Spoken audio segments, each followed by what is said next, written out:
I'm Niamh MacCabe, and I'm going to be reading my flash fiction second story window from the National Flash Fiction Day Anthology 2020.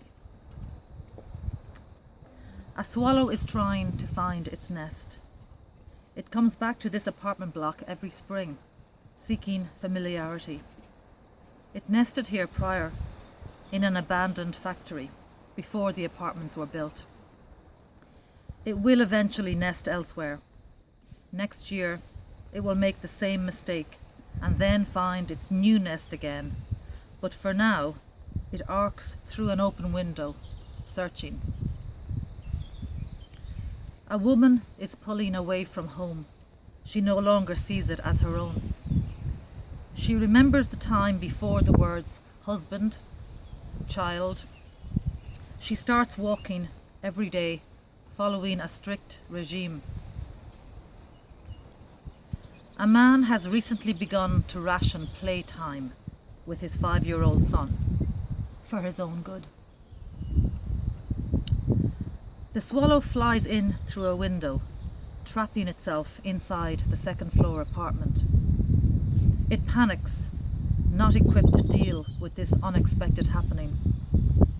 Heedless to damage it's causing its wings, it throws itself back at the glass, but cannot find its entry point.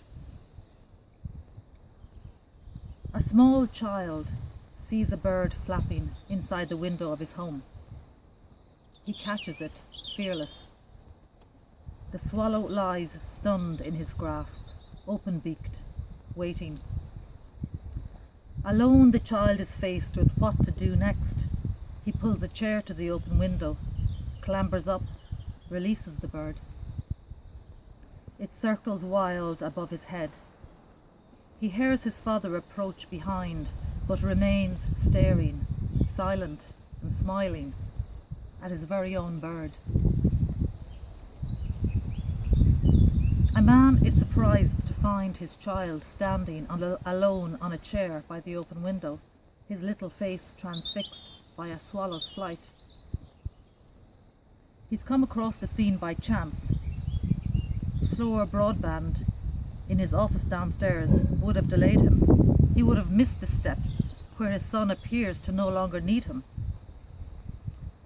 Watching his child and wondering where his wife is, it strikes him. His son will grow up. Feeling somehow a betrayal in this, he decides it's time to start turning back towards his wife. As a first step, he wants to tell her about this find, their son's bravery with the swallow. He calls her name loud, startling the prone child. The woman is walking in the park beside her apartment block. Her day remains unchanged from the litany of days she spent sticking to a walking regime in order not to fret.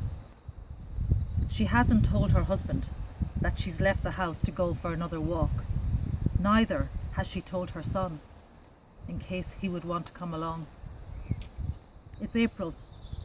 Bluebells are out. Crocuses are dying or dead.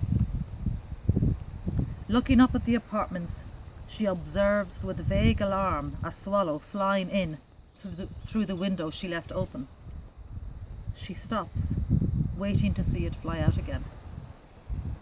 The bird appears trapped, flittering inside the glass, curving back into the room.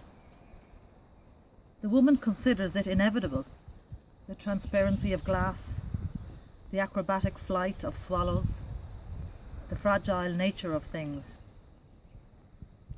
But when she sees her child approach the open window, cold spring air catches in her throat and wraps tight around his name, trapping it.